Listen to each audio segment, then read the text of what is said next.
Բարև ձեզ սիրելի հետևորդներ, հարգելի հայրենակիցներ, այսօր մենք բավականին տարողունակ եւ ինչ-որ տեղ չթաքցնեմ ծանր զրույց ենք ունենալու, մանավանդ որ դրա առիթներն ու պատճառները կան, թերևս կարիք չկա հիշեցնելու, որ վերջին օրերին Նիկոլ Փաշինյանը տոտալ գրոհի է անցել, ընդ որում մի քանի ճակատով արտակուստ այդ իրադարձությունները կապակցված չեն, բայց նրանք տեղավորվում են նույն տրամաբանության մեջ կամ նույն համատեքստի ծիրում են։ Շատերը Նիկոլ Փաշինյանի հարձակումները եկեղեցու բարձրաստիճան հոգևորականների կաթողիկոսի դեմ համարում են էմոցիոնալ դրսևորում կամ ջհաձգության հետևանք, որ Նիկոլ Փաշինյանը հավասարակշիռ անձնավորություն չի եւ մեղմ ազատ էպատաժային կերպար, այստեղ վիճելու խնդիր չկա, բայց ես չեմ կարծում, որ մենք պիտի խնդիրը այդքան պրիմիտիվ արդյունության վրա դիտարկենք, որովհետեւ ակնհայտորեն գոնե ինձ համար ակնհայտ է, որ ինչ անում է Նիկոլ Փաշինյանը վերջին արդեն 4 օրերի ընթացքում, սա լավ մշակված սառնասիրտ ցինիզմի վրա խարսխված հաշվարկ է, սառը մտածված եւ դա որոշակի քաղաքական խնդիրներ է լուծում։ Ինչի պատճառով է Նիկոլ Փաշինյանը գնում նման գործողությունների։ Պատճառները մի քանիսն են։ Նախ մենք գիտենք, որ եւ դա Ադրբեջանի իշխանությունները չեն թաքցրել, որ Արևը Հայաստանի արչեւ դրել է դենացիֆիկացիայի պահանջ, դրա դրսևորումները բազմաթիվ ոլորտներում մենք տեսնում ենք, օրինակ շատ կասկածելի բարեփոխումներ են իշխանությունները անում, ինչի հետևանքով կարող է ապես կրճատվել Հայաստանի Հանրապետության զինված ուժերի թվականակը, ակնհայտորեն ոտնձգությունը տեղի ունենում անկախության հռչակագրի դեմ, կասկածի տակ է դրվում ցեղասպանության փաստը, ռևիզիայի ենթարկվում պատմությունը եւ մայիսի 9-ի կամ հաղթանակի օրվա հետ կապված կամ հաղթանակի խորհրդի հետ կապված երկրորդ աշխարհամարտի հետ կապված հնչում են տեսակետներ, որոնց կարող ենք հանդիպել օրինակ բանդերական Ուկրաինայի շրջանակներում, այսինքն նացիստական Գերմանիային անուղղակի արդարացնող կոնչեր են հնչում։ Ուրեմն առաջինը ֆիքսեցինք Ադրբեջանի կամ Ալիևի դենացիֆիկացիայի պահանջն է, որին Փաշինյանը հլում հնազանդ ենթարկում է եւ այս համատեքստում նա պետք է հետևողական պայքար տաներ նաեւ մեր քաղաքակրթական ինքնության կարևոր ինստիտուտ համարվող հայ առաքելական եկեղեցու դեմ։ Մյուսը ակնհայտորեն բխում է առաջի կետից, դա այն է, որ Փաշինյանի հեղինակած իրական Հայաստանի կեղծ թեզում չի կարող տեղ գտնել հայ առաքելական եկեղեցին այսօրվա կարգավիճակով։ Այսինքն, եթե մեր պետության հիմք անկախության հռչակագիրը չի, եթե Ղարաբաղյան շարժումը համարվում է հակապետական շարժում, բնականաբար պետք է նաև վերաիմաստավորվի բացասական իմաստով հայ առաքելական եկեղեցու դերակատարություն։ Նիկոլ Փաշինյանը համարում է, որ իր իրական Հայաստանը կոնցեպտ է, որը պիտի պարտադրվի հայ ժողովրդին։ Ըստ էության դա նույն ադրբեջանական ենթապետության կամ արևմտյան Ադրբեջանի կոնցեպտն է, ուղղակի Նիկոլ Փաշինյանի ձևակերպմամբ, եւ այդ կոնցեպտը փորձ է արվում Նիկոլ Փաշինյանի ձեռքերով պարտադրել հայ ժողովրդին։ Երրորդը Նիկոլ Փաշինյանը լուծում է էլեկտորալ խնդիրներ, շատ պարզ հասարակ ձևով, նա փորձում է կոնսոլիդացնել իր էլեկտորալ միջուկը, օրինակ այդ դոփել, շինել բառերը, այդ անտակ փողոցային վուլգար բառապաշարը, սովորական խուժանի վարքագիծը, որ դրսևորում է Նիկոլ Փաշինյանը, շատ բնորոշ են իր այդ էլեկտորատին, էլեկտորալ միջուկին, լումպենին կամ օխլոսին, դա նրանց դուր է գալիս, Նիկոլ Փաշինյանի մեջ տեսնում են իրենցից մեկին եւ հպարտանում են, որ իրենցից մեկը զբաղեցնում է երկրի ղեկավարի դիրքը, բայց երկրորդ գործոնել է ավելացել, Նիկոլ Փաշինյանը ամեն ինչ անելով, որ Միացյալ Նահանգներում լռեցնի Վարդան Ղուկասյանի ձայնը, փորձում է այդ բառապաշարով սեփականել նաև Վարդան Ղուկասյանի էլեկտորատը, դա էլ է ակնհայտորեն, իդեպ իշխանության շատ ներկայացուցիչներ անուղղակի դա խոստովանում են։ Եվ վերջապես Նիկոլ Փաշինյանը փորձում է իր շուրջ կոնսոլիդացնել հասարակական այն խմբերին, որոնք մարգինալ են իրենց բնույթով եւ տարբեր պատճառներով չեն ընդունում հայ առաքելական եկեղեցուն։ Նրանք աղանդավորներն են, հասարակական այլ մարգինալ խմբեր, որոնք մեր արժեհամակարգը չեն ընդունում եւ որպես հասարակական խմբեր դիրքավորվել են եկեղեցու դեմ։ Նիկոլ Փաշինյանի այս տոտալ արշավը կապված է նաև նախընտրական տրամաբանության հետ։ Նա փորձում է Հայաստանում հաստատել մի ռեժիմ, որը այլ ավելի հարմար բառ չունի կամ արտահայտություն ձևակերպում, քան է «բոյ բես պրավիլը»։ Այսինքն նա եկեղեցուն թիրախավորելու օրինակով փորձում է իր իշխանությունը կասկածի տակ դնող բոլոր քաղաքական, հասարակական խմբերին ցույց տալ, որ որևէ կանոն չի գործելու եւ նա բոլորի դեմ օգտագործելու է կոմպրոմատի լեզուն, շանտաժի լեզուն, ռեպրեսիայի լեզուն։ Այսինքն Նիկոլ Փաշինյանը դեմ չի լինի անգամ քաղաքացիական բախումներ հրահարել։ Ընտրական պրոցեսը ամենաանտագոնիստական միջավայրում անցկացնել միայն թե կարողանա վերարտադրել իր իշխանությունը։ Նիկոլ Փաշինյանը այնքան հեռուն է գնացել, որ արդեն Facebook-յան կամ Telegram-յան իր էջերում անհեթեթ մտքեր է արտահայտում, բայց կրկնում եմ, այս անհեթեթությունները մի վերագրեք նրա էմոցիոնալ վիճակին կամ ջղաձգությանը, որովհետև նա այնպիսի արտաքին եւ ներքին խնդիրների տակ է մտել, որ ամեն գնով իշխանության վերարտադրության խնդիր է փորձում լուծել։ Օրինակ, նա ասում է, որ պետությունը վճռորոշ դեր պիտի ունենա կաթողիկոսի ընտրության հարցում։ Սա ոչ միայն անհեթեթ հայտարարություն է իր բովանդակության մեջ, այլ նաեւ ուղղակիորեն այս հայտարարությունը հակասում է Հայաստանի Հանրապետության Սահմանադրության 17-րդ եւ 18-րդ հոդվածներին։ 17-րդ հոդվածը սահմանում է, որ հայ առաքելական եկեղեցին անջատ է պետությունից, այսինքն Հայաստանի աշխարհիկությունն է ֆիքսվում, նաեւ հայ առաքելական եկեղեցու ինքնավարությունը։ 18-րդ հոդվածում խոսվում է եկեղեցու բացառիկ առաքելության մասին, բայց այդ բացառիկ առաքելությունը չի ենթադրում պետության համար պետական ֆունկցիոնալություն։ Հետևաբար, երբ որ Նիկոլ Փաշինյանը կամ որևէ մեկը խոսում են այն մասին, որ եկեղեցին կամ նրա հովվապետը պետք է ընտրվեն պետական միջամտությամբ, սա ոտնձգություն է Հայաստանի Հանրապետության Սահմանադրության, եթե կուզեք աշխարհիկության, ինչպես նաև եկեղեցու ինքնավարության դեմ։ Կամ կոմպրոմատի ու շանտաժի բացարձակ դրսևորում է, երբ այսօր Նիկոլ Փաշինյանը խոսում է այն մասին, որ գուցե վեհապարը կուսակրոնության ուխտը խախտել է, երեխա ունի եւ այլն եւ այլն։ Ընդհանրապես հարիր չի, երբ պետության ղեկավարը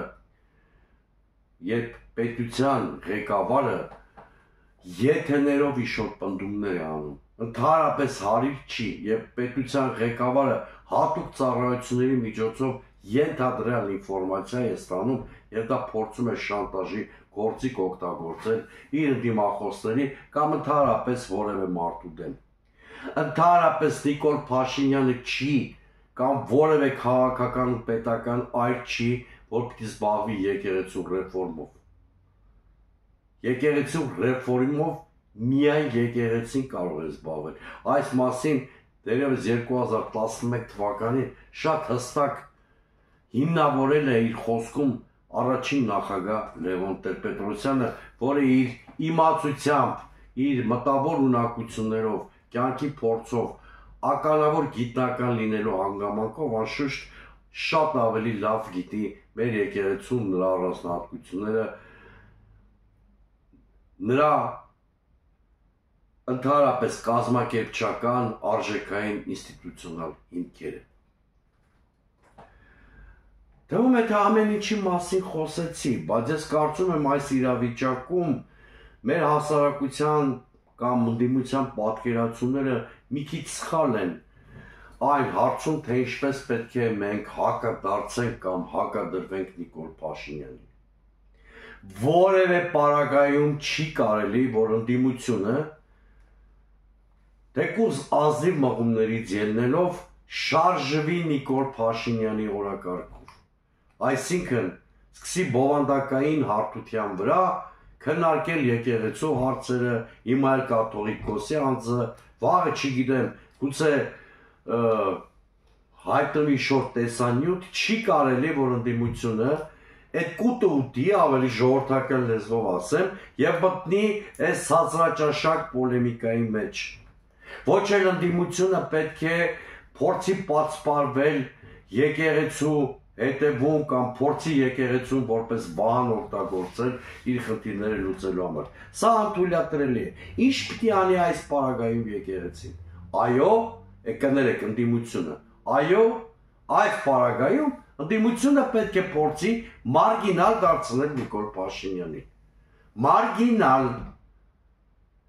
եւ խոսքի բովանդակության իմաստով եւ օրակարգ թելադրելու իմաստով։ Իսկ ինչպես կարող է ընդդիմությունը դա անել։ Որպեսզի դա կարողանա ընդդիմությունը անել, ընդդիմությունը պետք է ունենա սեփական օրակարգը։ Այդ սեփական օրակարգը պետք է ներառի առնվազն 4-5 հարցի պատասխան։ Որոնք են այդ հարցերը։ Թվարկեմ։ Չեմ հավակնում բոլոր հարցերը սահմանողի դերակատարություն ստանձնել, բայց այդ 4-5 հարցերը փորձեմ թվարկել։ Ինչ է Հայաստանը ռեալպոլիտիկի դաշտում, սա պետք է ընդդիմությունը այս հարցին հստակ գնահատական տա, ինչպիսի արտաքին քաղաքականություն պիտի վարի Հայաստանը, էլի շատ հստակ առանց ընդհանուր լոլոների ընդդիմությունը կամ քաղաքական ուժերը այս հարցին պիտի պատասխան տան, ինչպիսի տնտեսություն ենք մենք պատկերացնում, ինչպիսի պայքար պիտի տարվի մենաշնորհների եւ կոռուպցիայի դեմ, որոնք են տնտեսության առաջնահերթությունները, ինչպիսի կառավարման մոդել պիտի գործի Հայաստանում։ Քաղաքական ուժերը այս հարցերը իրենք համար պիտի ձևակերպեն եւ այս հարցերի շուրջ շատ անկեղծ խոսակցություն ունենան հասարակության հետ։ Այսինքն քաղաքական որևէ ուժի, այդ թվում դեմոկրատական այլընտրանքի առաքելությունը պետք է լինի ոչ թե անճաշակ լեզվակռվի մեջ մտնել Նիկոլ Փաշինյանի հետ, ինչը սնուցում է Նիկոլ Փաշինյանին, նրան ավելի ակտիվ գործողությունների է տրտում, այլ ընդհակառակը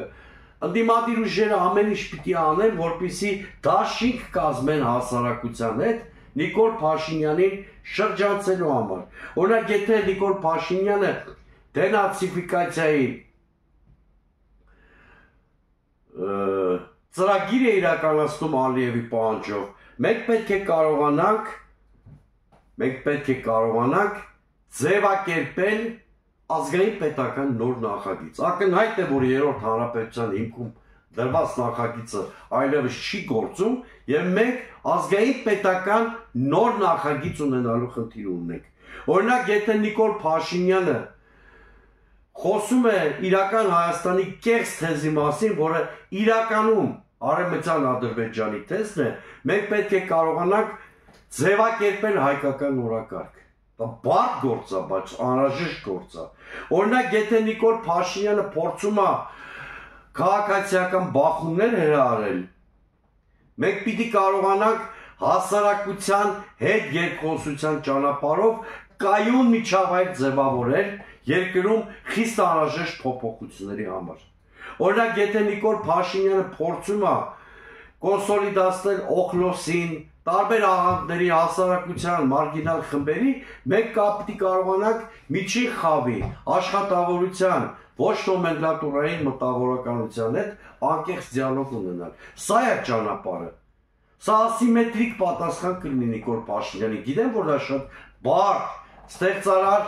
ու էներգիա պահանջող աշխատանք է, բայց մենք այլընտրանք չունենք, եթե իհարկե ուզում ենք 2026-ին այս քաղաքական աղբը հեռացնել Հայաստանից։ Ես կարծում եմ եկեղեցին այնքան խոհեմություն կունենա, որ էլի ու կրկին ոչ թե կտրվի Նիկոլ Փաշինյանի անտագոնիստական մոդելին, այլ կփորձի Նիկոլ Փաշինյանին ասիմետրիկ ոչ համարժեք հարված հասցնել, խոցելի վիճակում դնելով հենց Փաշինյանին։ Թերևս այս Փաշինյան եկեղեցի հակադրության մասին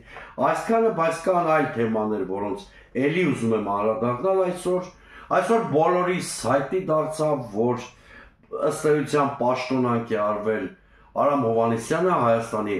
ոստիկանապետը, իհարկե ձևակերպել են, որ նա ինքնակամ հեռացել է պաշտոնից, մի հատ էլ հուզաճմլիկ տեքստ են տարածել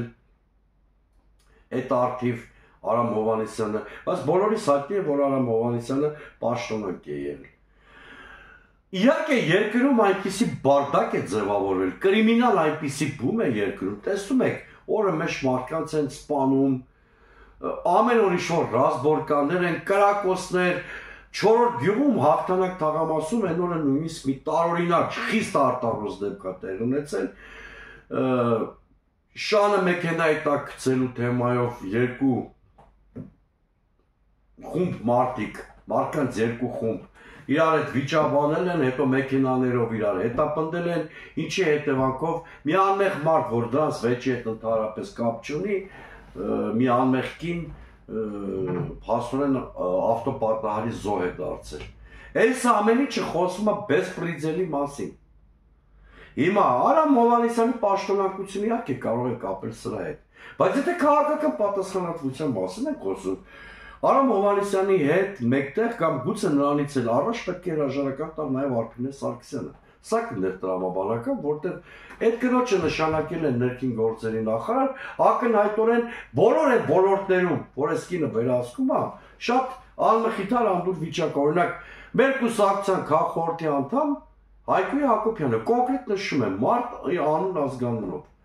Արդեն մեկ ամսից ավելի է չի կարողանում Հրազդանի ազգագրային պաշտոնից ստանալ իր ազգագիրը։ Մարդուն ասում են 10 օր հետո կգաս կստանաս, մարդը ծախս անում, հետո այդ փաստաթուղթը իրան շատ անհրաժեշտ է, հասնում է Հրազդան, ասում են գնաք կանչենք կամ մի 10 օր հետո արի կարող է լինի։ Ընդհանրապես էս ինչ անտերություն է տիրում համակարգում։ Բայց քանի որ Արփի Սարգսյանը մնացել է այդտեղում եւ պաշտոնակ արվել միայն Արամ Հովհաննիսյանը, ես ենթադրում եմ, որ Արամ Հովհաննիսյանը պաշտոնակ արվել ներպարատական ինտրիգների հետևանքով։ Ասում եմ ամենևին Արամ Հովհաննիսյանի աչքից լույսը չէր, ես նրան ոչ միայն պաշտոնակ կանեի, այլ նաև քրեական պատասխանատվության կենթարկեի, օրինակ անցած տարվա հունիսի 12-ի դեպքերի վրա, որ գազանաբար մի խումբ ցուցարարների նկատմամբ սրբազան շարժման, հիշում եք, ազգային ժողովի շեյքի մոտ չթույլատրված զենք էին օգտագործել, մարդը դաստակը կորցրեց, մյուսները ծանր վիրավորումներ ստացան եւ այլն, հիմա չեմ ուզում ծանոթանալ այդ իրադարձությունների վրա։ Մի խոսքով ֆիլտրեցին Արամ Հովհաննիսյանին, Արփինե Սարգսյան իր ապարատային կշիռն ուժեղացնում եւ նշանակում են Արամ Ղազարյանին։ Արամ Ղազարյանին ես անձամբ չեմ ճանաչում, գիտեի, որ նա ժամանակի ոստիկանության բարձրաշրջան սպայ է եղել, իսկ ավելի վերջերս հիմա Լորվա մարզպետներ եւ ՔՊ կարկառուն գործիչ։ Կրկնում եմ, ՔՊ կարկառուն գործիչ։ Դա կուսակցական էր։ Հիմա ինչքանով է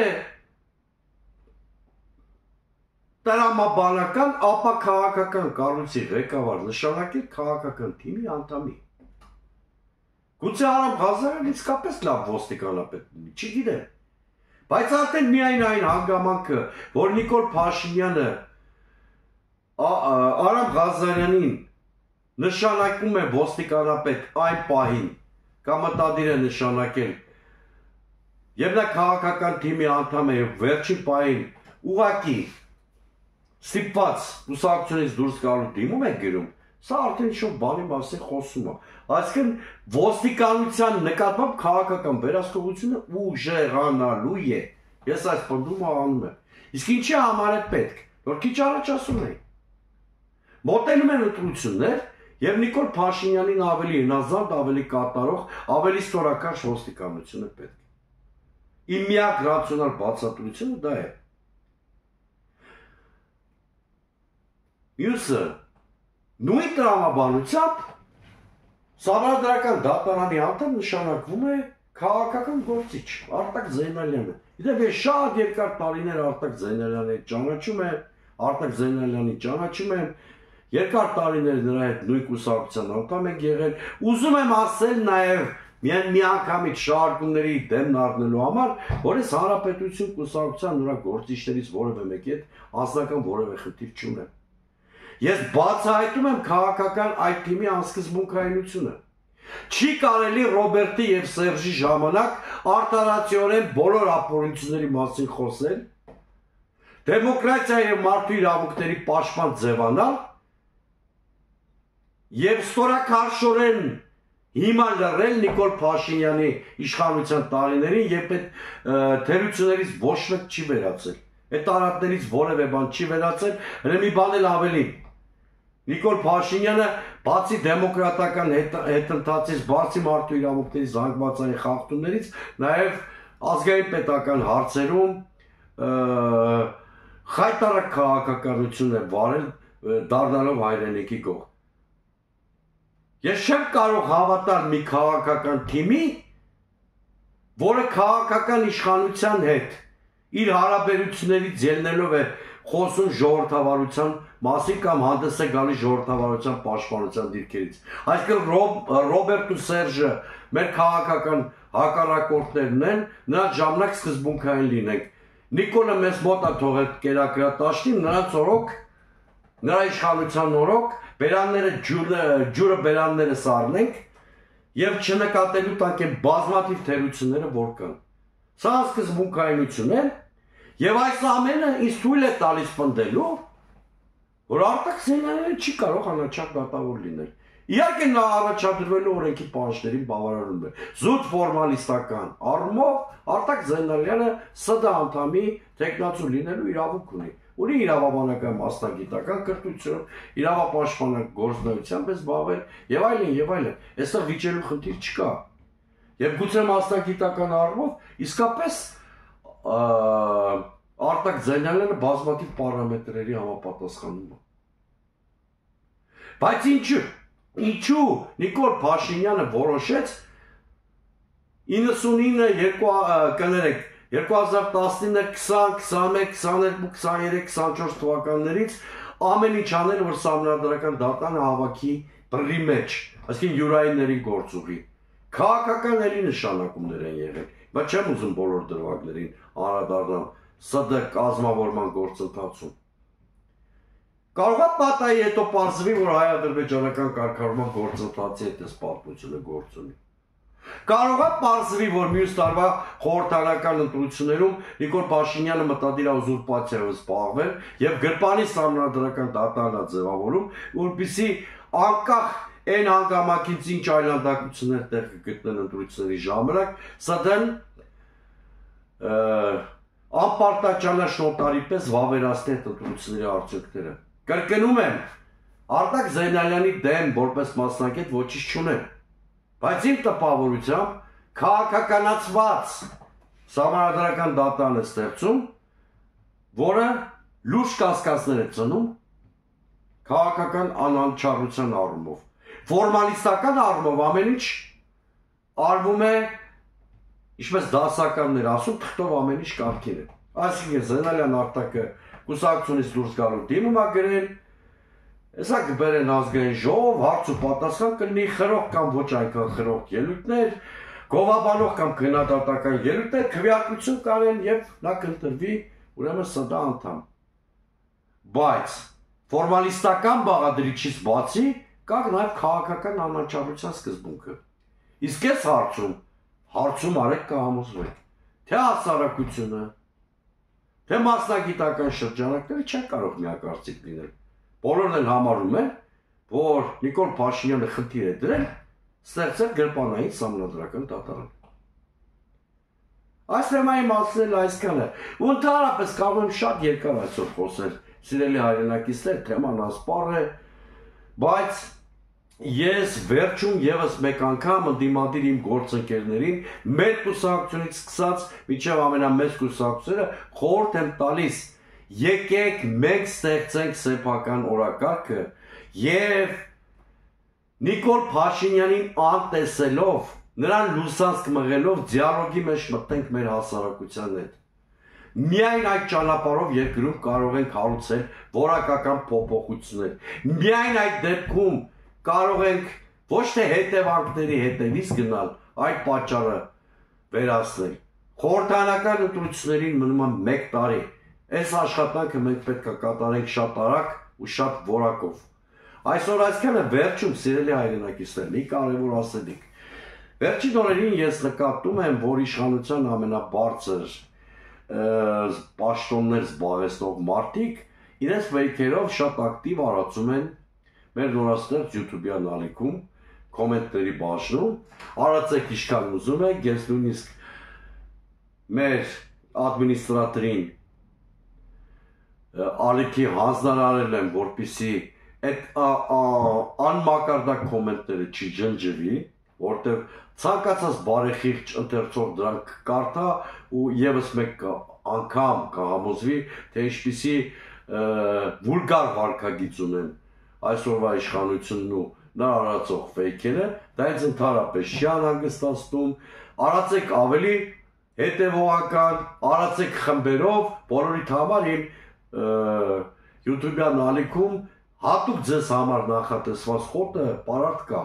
Մի խոսքով կարող եք խմբերով մտնել, արածել ինչքան ուզում եք, արդից օգտվելով էլ կոչ եմ անում ձեզ բաժանորդագրվեք իմ YouTube-յան ալիքին, գնալով մեր էջը մեծանում է մեր ալիքը, մեր կոնտենտների թիվը շատանում է, բազմաթիվ հետաքրքիր բաներ կգտնեք ու էլի խոստանում եմ կլինեն, պարբերական են մեր եթերները գիտեք, ինձ հետևեք նաև Facebook-ի, X-բլոկի, Telegram-ի, TikTok-ի հարթակներում։ Այսօր այսքան է, միշտ օր հանդիպում։